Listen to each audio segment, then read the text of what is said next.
Então, gente, se você não entende o que é permissão e o que é vontade de Deus, você pode ir nesse vídeo, eu vou colocar aqui na descrição para vocês já achar rapidinho esse vídeo que fala sobre a permissão de Deus, que fala sobre a permissão de Deus e a vontade de Deus. Então, eu acredito que não foi a vontade de Deus que eu passasse por tudo que eu passei, que eu sofresse tanto como eu sofri, mas houve uma permissão de Deus para que tudo isso acontecesse, entende? Então, há um projeto de Deus, há um propósito de Deus em todas as coisas.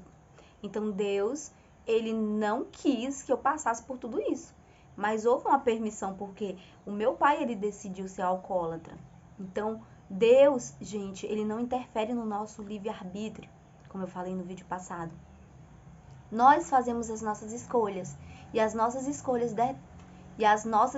vão determinar como que vai ser a nossa vida, certo? Então, é isso que eu tenho a dizer pra vocês. Gente, me ajudem muito, comprem esse livro, vai ajudar muito no meu ministério aqui, vai ajudar muito também vocês, vai ajudar pessoas que passam pelo processo de depressão, vai ajudar pessoas que passam pelo processo de ansiedade, transtornos emocionais. Se você não passa por isso, quer ajudar alguém ou quer presentear alguém, compre esse livro, eu indico mesmo. Se você não gostar do livro, gente, eu acredito muito que você vai gostar sim desse livro. E eu acredito que vai ser algo muito importante para a vida de quem passa por esse processo.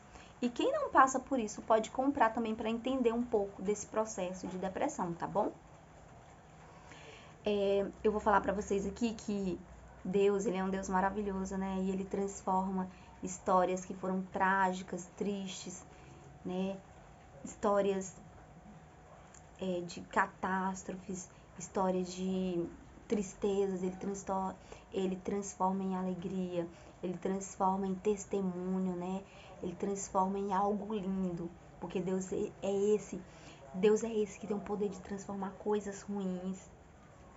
Deus é esse que pega coisas ruins, que foram ruins, histórias ruins, e ele trata, e ele apaga aquela história, né? E ele pega aquela história e ele começa a escrever uma nova história, né? Ele começa a escrever uma nova história e aquilo que ficou para trás não é apagado. Muitas pessoas dizem que é apagado, né? Que Deus apaga a história passada e escreve uma nova história. Não, Deus ele começa a escrever uma nova história.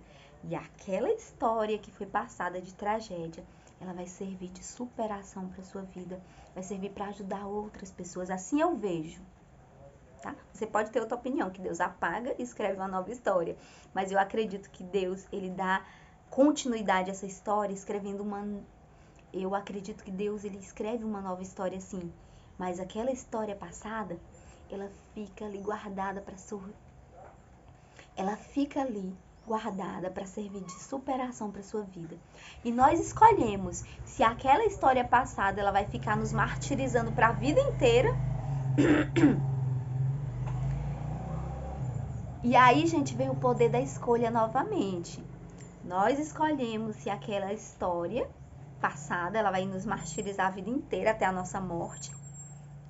Vamos ficar remoendo ela e entrando num quarto e sofrendo de depressão e ficando vazio e se isolando, ou nós decidimos pegar aquela história que nós passamos e fazer uma escada para o nosso crescimento. E foi isso que eu peguei minha história, que era uma história totalmente ruim, é muito ruim minha história, toda desestruturada, uma história mesmo muito triste, e eu peguei aquilo que eu vivi e eu entreguei para Deus. E Deus pegou aquilo e transformou em algo lindo. Hoje é um livro que vai servir para a minha vida, que vai servir para a obra de Deus também. Deus não precisa de dinheiro, Deus não quer dinheiro de ninguém. Deus é dono da prata e do ouro. Mas aqui na terra a gente precisa ainda de dinheiro para estar fazendo, né? Para estar vivendo nessa terra a gente precisa de dinheiro, né? Então, assim, eu peguei a minha história passada, ela está servindo de superação para minha vida e para ajudar aqui na obra do Senhor. Obra material, para Deus não, gente. Deus não precisa de dinheiro, mas para o material, para construir aqui a igreja, para os projetos evangelísticos da igreja, os projetos que nós fazemos aqui. Nós temos o projeto Apacentar, que precisa também de ajuda, né? É um projeto que visa ajudar pessoas carentes, jovens carentes. Então, assim, vai ajudar a obra de Deus aqui na terra, tá bom? Então, gente, um abraço a todos. Fiquem com o nosso Deus. Não esqueçam de fazer o pedido. Então, abraço a todos. Fiquem com Deus. Gente, não esqueçam de fazer o pedido do livro. Não esqueçam de fazer o pedido do livro, tá certo? E até o nosso próximo encontro.